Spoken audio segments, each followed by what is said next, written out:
ನಮಸ್ಕಾರ ಗೆಳೆಯರೆ, ಫಿನ್ ಏಸ್ ಕನ್ನಡ ಯೂಟ್ಯೂಬ್ ಚಾನಲ್ಗೆ ನಿಮ್ಮೆಲ್ಲರಿಗೂ ಸ್ವಾಗತ.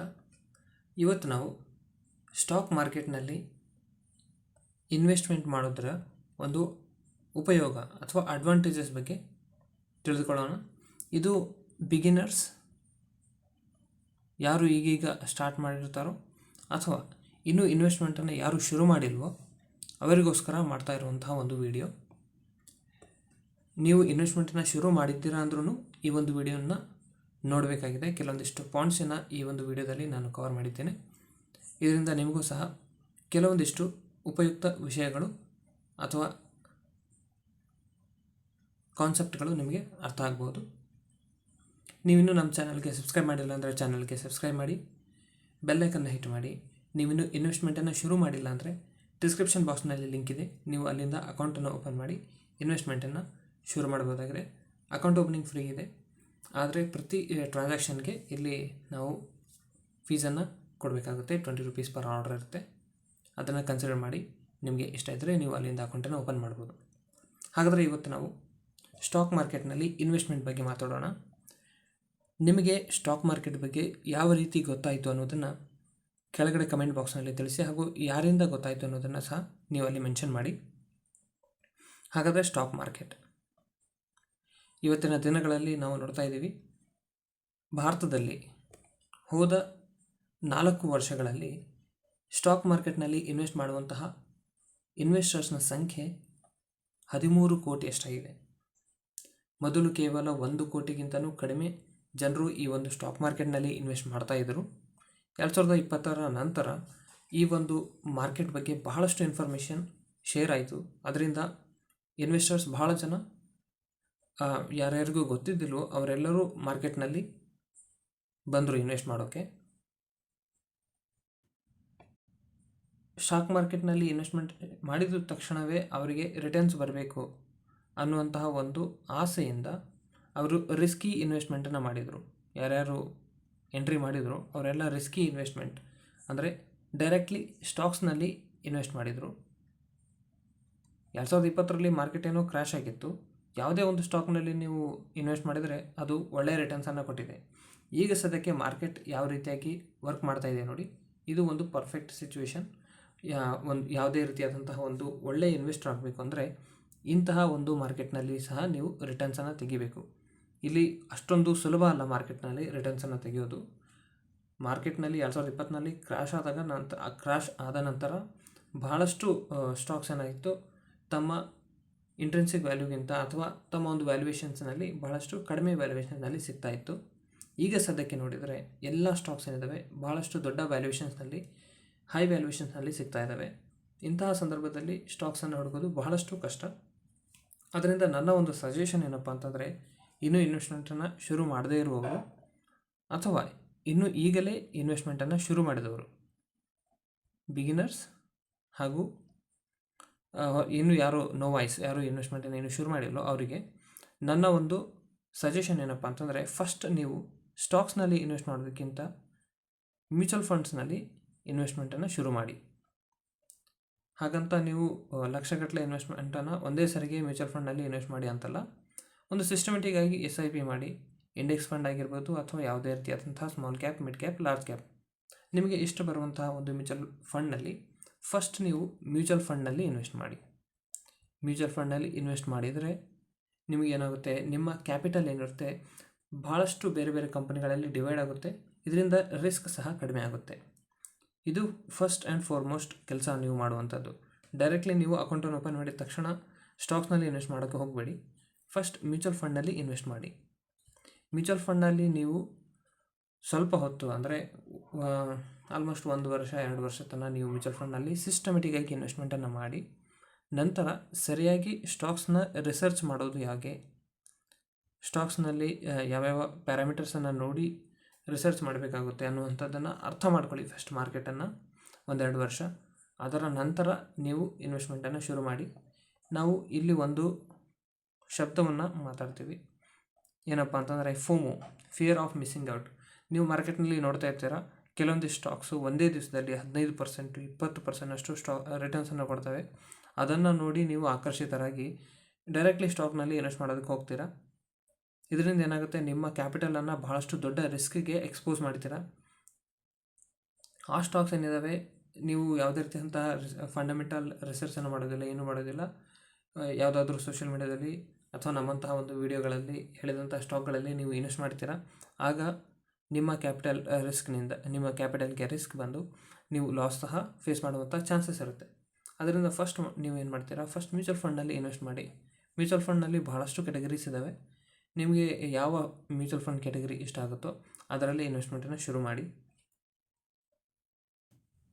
ಮ್ಯೂಚುವಲ್ ಫಂಡ್ ಅಲ್ಲದೆ ಇನ್ನು ಮಾರ್ಕೆಟ್ನಲ್ಲಿ ETF ಅಂತ ಇರ್ತವೆ, exchange traded funds. Exchange traded funds ಈ ಒಂದು ಇನ್ವೆಸ್ಟ್ಮೆಂಟ್ ಒಂದು ಅಸೆಟ್ ಸಹ ಮ್ಯೂಚುವಲ್ ಫಂಡ್ ಥರನೇ ಇರುತ್ತೆ. ನೀವು ಡೈರೆಕ್ಟ್ಲಿ ಏನಿದೆ ETFಸನ್ನು ನೀವು ಸ್ಟಾಕ್ಸ್ ಯಾವ ಥರ ಬೈ ಮಾಡ್ತೀರೋ ಅದೇ ಥರ ನೀವು ETFಸನ್ನು ಸಹ ಬೈ ಮಾಡ್ಬೋದು. ಬಹಳಷ್ಟು ಜನಕ್ಕೆ ETF ಇನ್ವೆಸ್ಟಿಂಗ್ ಬಗ್ಗೆ ಗೊತ್ತಿಲ್ಲ. ಈಗ ಸದ್ಯಕ್ಕೆ ಮ್ಯೂಚುವಲ್ ಫಂಡ್ನ ಒಂದು ಬಸ್ ನಡೀತಾ ಇರೋದ್ರಿಂದ ಮ್ಯಾಕ್ಸಿಮಮ್ ಜನರು ಏನು ಮಾಡ್ತಾ ಇದ್ದಾರೆ, ಮ್ಯೂಚುವಲ್ ಫಂಡ್ನಲ್ಲಿ ಇನ್ವೆಸ್ಟ್ ಮಾಡ್ತಾ ಇದ್ದಾರೆ. ಆದರೆ ಈ ETF ಫಂಡ್ಸಿಂದು ಸಹ ಮ್ಯೂಚುವಲ್ ಫಂಡ್ಗೆ ಕಂಪ್ಯಾರಿಸನಲ್ಲಿ ಕೆಲವೊಂದಿಷ್ಟು ಒಳ್ಳೆ ಪಾಯಿಂಟ್ಸ್ ಸಹ ಇದ್ದಾವೆ. ಇಲ್ಲಿ ಎಕ್ಸ್ಪೆನ್ಸ್ ರೇಷಿಯೋ ಸಹ ಸ್ವಲ್ಪ ಕಡಿಮೆ ಇರುತ್ತೆ. ಇಲ್ಲಿ ಎಕ್ಸ್ಪೆನ್ಸ್ ರೇಷಿಯೋ ETFಗೆ ಕಂಪೇರ್ ಮಾಡಿದರೆ ಸ್ವಲ್ಪ ಜಾಸ್ತಿ ಇರುತ್ತೆ ಮ್ಯೂಚುವಲ್ ಫಂಡ್ಸ್ನಲ್ಲಿ. ಇನ್ನೂ ಬಹಳಷ್ಟು ಬೇರೆ ಬೇರೆ ವೇರಿಯೇಷನ್ಸ್ ಇದ್ದಾವೆ. ಆದರೆ ಈ ಒಂದು ವಿಡಿಯೋದಲ್ಲಿ ನಾವು ಅಷ್ಟೊಂದು ಡೀಟೇಲಾಗಿ ಹೇಳ್ತಾ ಇಲ್ಲ. ನಾವು ಕೇವಲ ನೀವು ನಿಮ್ಮ ಒಂದು ಹಣವನ್ನು ಯಾವ ಥರ ಮ್ಯಾನೇಜ್ ಮಾಡಬೇಕು ಅನ್ನೋದ್ರ ಬಗ್ಗೆ ಹೇಳ್ತಾ ಇದ್ದೀವಿ. ಮಾರ್ಕೆಟ್ನಲ್ಲಿ 1-2 ವರ್ಷ ನೀವು ಕಳೆದ ನಂತರ ಸರಿಯಾಗಿ ಸ್ಟಾಕ್ಸನ್ನು ರಿಸರ್ಚ್ ಮಾಡಿ ನಂತರ ನೀವು ಯಾವ ಸ್ಟಾಕ್ನಲ್ಲಿ ಇನ್ವೆಸ್ಟ್ ಮಾಡಬೇಕು ಅನ್ನೋದನ್ನು ಡಿಸಿಷನ್ ತೊಗೊಳ್ಳಿ. ಫೋಮೋ ಅಂತ ನಾನು ಹೇಳಿದೆ. ಈಗ ನೀವು ಇನ್ವೆಸ್ಟ್ ಮಾಡಿಲ್ಲ ಅಂದರೆ ನೀವು ಒಂದು ದೊಡ್ಡ ಆಪರ್ಚುನಿಟಿಯನ್ನು ಮಿಸ್ ಮಾಡ್ತೀರಾ ಅನ್ನುವಂಥ ಒಂದು ಫೀಲಿಂಗ್ ಅಷ್ಟೇ, ಒಂದು ಎಮೋಷನ್ ಅಷ್ಟೇ. ಈ ಎಮೋಷನ್ನ ಮೇಲೆ ನೀವು ಬಹಳಷ್ಟು ಕಂಟ್ರೋಲ್ನ ಇಟ್ಕೊಳ್ಬೇಕಾಗುತ್ತೆ. ನೀವು ಬಹಳಷ್ಟು ಆತುರಿಯಲ್ಲಿ ಯಾವುದೋ ಒಂದು ಗಡಿಬಿಡಿ ಮಾಡಿ ಯಾವುದೋ ಒಂದು ಸ್ಟಾಕ್ನಲ್ಲಿ ಇನ್ವೆಸ್ಟ್ ಮಾಡಿದರೆ ನೀವು ಅದೇ ಸ್ಟಾಕ್ನಲ್ಲಿ 2-3 ವರ್ಷಗಳವರೆಗೆ ಸಿಕ್ಕಾಕೊಂಡು ಬಿಡಬೇಕಾಗುತ್ತೆ. ಆದರೆ ಇದೆಲ್ಲ ನನ್ನ ಎಕ್ಸ್ಪೀರಿಯನ್ಸ್, ನನ್ನ ಒಂದು ಇನ್ವೆಸ್ಟ್ಮೆಂಟ್ ಜರ್ನಿಯ ಎಕ್ಸ್ಪೀರಿಯನ್ಸನ್ನು ನಾನು ಇಲ್ಲಿ ಶೇರ್ ಮಾಡ್ತಾ ಇದ್ದೀನಿ.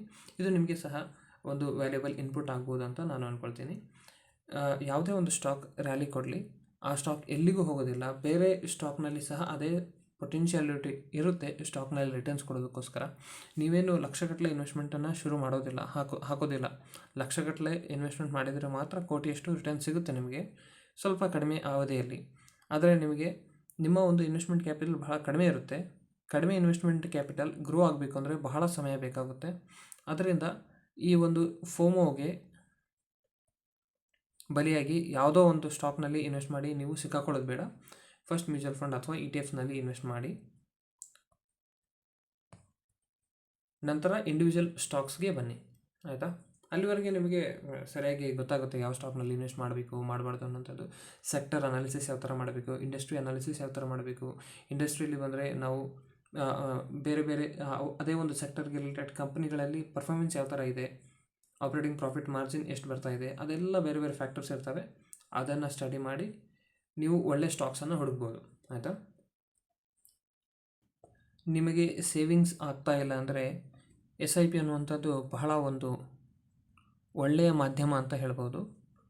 ಭಾಳಷ್ಟು ಜನರು ಏನು ಮಾಡ್ತಾರೆ, ಸ್ಯಾಲ್ರಿ ಬಂದ ತಕ್ಷಣ ಅಥವಾ ಅಮೌಂಟ್ ಅವರ ಕೈಯಲ್ಲಿದ್ದರೆ ಖರ್ಚಾಗುತ್ತೆ ಅನ್ನುವಂತಹ ಒಂದು ನೋಷನ್ ಇರುತ್ತೆ ಅವ್ರ ಹತ್ರ. ನಿಮಗೆ ಸೇವಿಂಗ್ನ ಹ್ಯಾಬಿಟ್ ಇನ್ಕ್ರೀಸ್ ಮಾಡಬೇಕು ಅಂದರೆ SIP ಬಹಳಷ್ಟು ಹೆಲ್ಪ್ ಆಗುತ್ತೆ ನಿಮಗೆ.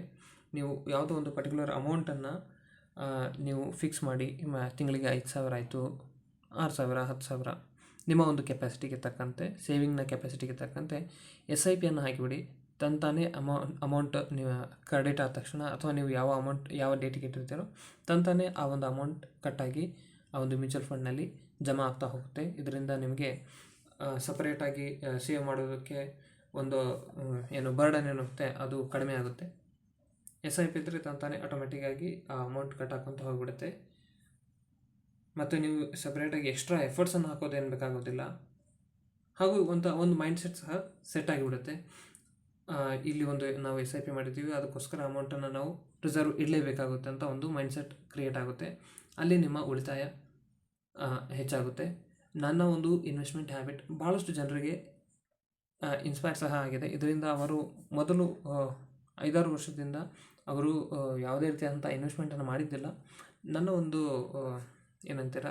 ಮಾತುಗಳಿಂದ ಅಥವಾ ನಮ್ಮ ಒಂದು ನಮ್ಮ ಒಂದು ಏನು ಎಕ್ಸ್ಪೀರಿಯನ್ಸ್ ನಾವು ಶೇರ್ ಮಾಡ್ತಾ ಇರ್ತೀವಲ್ಲ, ಅದರಿಂದ ಅವರು ಇನ್ಸ್ಪೈರ್ ಆಗಿ ಸದ್ಯಕ್ಕೆ ಅವರು 25,000 ರೂಪಾಯಿಯ SIP ಅನ್ನು ಮಾಡ್ತಾ ಇದ್ದಾರೆ ಮ್ಯೂಚುವಲ್ ಫಂಡ್ಸ್ನಲ್ಲಿ.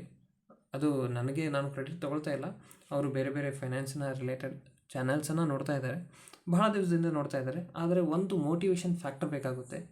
ನೀವು ಸಹ ಭಾಳಷ್ಟು ವೀಡಿಯೋಸನ್ನು ನೋಡಿರ್ತೀರ, ಆದರೆ ನಿಮಗೊಂದು ಮೋಟಿವೇಶನ್ ಫ್ಯಾಕ್ಟರ್ನ ನಾನು ಈ ಒಂದು ವಿಡಿಯೋದಲ್ಲಿ ಕೊಡೋದಕ್ಕೋಸ್ಕರ ಬಂದಿದ್ದು.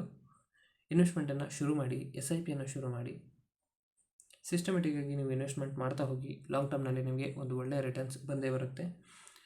ಇನ್ನೊಂದು ವಿಷಯ, ಪಾಲಿಸೀಸ್, ಇದ್ರ ಬಗ್ಗೆ ಸಹ ನಾನು ಮಾತಾಡಬೇಕಾಗುತ್ತೆ. ಹಿಂದಿನ ವಿಡಿಯೋದಲ್ಲಿ ನಾನು ಸ್ಟಾಕ್ ಮಾರ್ಕೆಟ್ ಅಲ್ಲದೆ ಬೇರೆ ಬೇರೆ ಎಲ್ಲಿ ಇನ್ವೆಸ್ಟ್ಮೆಂಟ್ ಮಾಡ್ಬೋದು ಅನ್ನೋದ್ರ ಬಗ್ಗೆ ನಾನು ವಿಡಿಯೋದಲ್ಲಿ ಪಾಲಿಸಿಗಳ ಬಗ್ಗೆ ನಾನು ಹೇಳಿದ್ದೆ, LIC ಪಾಲಿಸೀಸ್ಗಳ ಬಗ್ಗೆ ಹೇಳಿದ್ದೆ. ಇದರಲ್ಲಿ ಏನಿದೆ, ನಿಮಗೆ ಲೈಫ್ ಪ್ರೊಟೆಕ್ಷನ್ನು ಸಿಗುತ್ತೆ ಹಾಗೂ ಇನ್ವೆಸ್ಟ್ಮೆಂಟ್ನ ಒಂದು ಆಪರ್ಚುನಿಟಿ ಇರುತ್ತೆ ಅಂತ ನಾನು ಹೇಳಿದ್ದೆ. ಇದರಿಂದ ಒಂದು ಸ್ವಲ್ಪ ನಾನು ಮಿಸ್ಟೇಕ್ ಮಾಡಿದ್ದೇನೆ. ಅಲ್ಲಿ ಮಿಸ್ಟೇಕ್ ಅನ್ನೋಕ್ಕಿಂತ ನನ್ನ ಒಂದು ಇನ್ವೆಸ್ಟ್ಮೆಂಟ್ ಪ್ರಿನ್ಸಿಪಲ್ಗೆ ಸಪ್ರೇಟಾಗಿ ಆ ಒಂದು ವಿಡಿಯೋನ ಮಾಡಿದ್ದೆ. ನಿಮಗೆ ಇಷ್ಟ ಆದರೆ ನೀವು ಪಾಲಿಸೀಸ್ನಲ್ಲಿ ಇನ್ವೆಸ್ಟ್ ಮಾಡ್ಬೋದು, ಆದರೆ ನಾನು ಯಾವುದೇ ರೀತಿಯಂಥ ಸಜೆಷನ್ನ ಕೊಡ್ತಾ ಇಲ್ಲ ನೀವು LIC ಪಾಲಿಸೀಸ್ನ ಅಥವಾ ಯಾವುದೇ ರೀತಿಯಂಥ ಪಾಲಿಸೀಸ್ನ ತೊಗೊಳ್ಳಿ ಅಂತ. ಯಾಕಂದರೆ ಪಾಲಿಸಿಯ ಅಮೌಂಟು ನೀವು ಮಿನಿಮಮ್ 5,000ನೇ ಇನ್ವೆಸ್ಟ್ ಮಾಡ್ತಾ ಇದ್ದೀರಾ ಅಂದರೆ ಅದಕ್ಕೆ ಮ್ಯಾಕ್ಸಿಮಮ್ ಆಗಿ ನಿಮಗೆ 5,000 ಅಷ್ಟೇ ರಿಟರ್ನ್ಸ್ ಬರುತ್ತೆ. ಮುಂದಿನ ಒಂದು ಅವರು 100 ವರ್ಷಗಳವರೆಗೆ ಕೊಡ್ತೀನಿ ಅಂದರೂ ಸಹ ಅದು 5,000 ರೂಪಾಯಿ ಅಷ್ಟೇ. ಆದರೆ ನೀವು 5,000 ರೂಪಾಯಿ ಬದಲು 4,000 ರೂಪಾಯಿ SIPಯನ್ನು ಮಾಡಿ, ನಂತರ ಉಳಿದ 1,000ರಿಂದ 1,500 ನೀವು 20ರಿಂದ 30 ವರ್ಷದ ಒಂದು ಅವಧಿಯ ವ್ಯಕ್ತಿಯಾಗಿದ್ದರೆ ನಿಮಗೆ 1.5 to 2,000 2,000 ನಡುವೆ 1 ಕೋಟಿಯ ಒಂದು ಲೈಫ್ ಕವರ್ ಸಿಗುತ್ತೆ. ಟರ್ಮ್ ಇನ್ಶೂರೆನ್ಸ್ ಸಿಗುತ್ತೆ. ಅದನ್ನು ಮಾಡಿಸೋದು ಉತ್ತಮ. SIP of 4,000 and up to 1 to 2,000 term insurance SIP, ಇವೆರಡು ಒಂದು ಬೆಸ್ಟ್ ಇನ್ವೆಸ್ಟ್ಮೆಂಟ್ ಆಗುತ್ತೆ. ನೀವು ಪಾಲಿಸೀಸ್ನ ಬಿಟ್ಟು ಈ ರೀತಿಯಾಗಿ ಇನ್ವೆಸ್ಟ್ಮೆಂಟನ್ನು ಮಾಡ್ಬೋದು.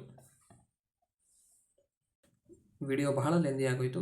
ಎಕ್ಸ್ಪೀರಿಯನ್ಸನ್ನು ಶೇರ್ ಮಾಡ್ತಾ ಹೋದರೆ ಇದೇ ರೀತಿಯಾಗಿ ಇನ್ನೂ ಮುಂದೆ ಹೋಗ್ತಾನೆ ಇರುತ್ತೆ. ಇವತ್ತಿಗೆ ಇಷ್ಟೊಂದು ಎಕ್ಸ್ಪೀರಿಯನ್ಸನ್ನು ಸಾಕು ಮಾಡ್ತೀನಿ. ವಿಡಿಯೋ ಬಹಳಷ್ಟು ಅನ್ಆರ್ಗನೈಸ್ಡ್ ಆಗಿತ್ತು. ಇಲ್ಲಿವರೆಗೆ ನೋಡೋದಕ್ಕೆ ಬಹಳಷ್ಟು ಧನ್ಯವಾದ. ನೀವಿನ್ನೂ ನಮ್ಮ ಚಾನಲ್ಗೆ ಸಬ್ಸ್ಕ್ರೈಬ್ ಮಾಡಿಲ್ಲ ಅಂದರೆ ಚಾನಲ್ಗೆ ಸಬ್ಸ್ಕ್ರೈಬ್ ಮಾಡಿ ಹಾಗೂ ಬೆಲ್ ಐಕನ್ನ ಹಿಟ್ ಮಾಡಿ. ನೀವಿನ್ನೂ ಇನ್ವೆಸ್ಟ್ಮೆಂಟನ್ನು ಶುರು ಮಾಡಿಲ್ಲ ಅಂದರೆ ಡಿಸ್ಕ್ರಿಪ್ಷನ್ ಬಾಕ್ಸ್ನಲ್ಲಿ ಲಿಂಕ್ ಇದೆ, ನೀವು ಅಲ್ಲಿಂದ ಅಕೌಂಟನ್ನು ಓಪನ್ ಮಾಡಿ ಇನ್ವೆಸ್ಟ್ಮೆಂಟನ್ನು ಶುರು ಮಾಡ್ಬೋದು. ಹಾಗಾದರೆ ನಾವು ಮುಂದಿನ ವಿಡಿಯೋದಲ್ಲಿ ಸಿಗೋಣ. ಅಲ್ಲಿವರೆಗೆ ಧನ್ಯವಾದ. ಜೈ ಹಿಂದ್, ಜೈ ಕರ್ನಾಟಕ ಮಾತೆ.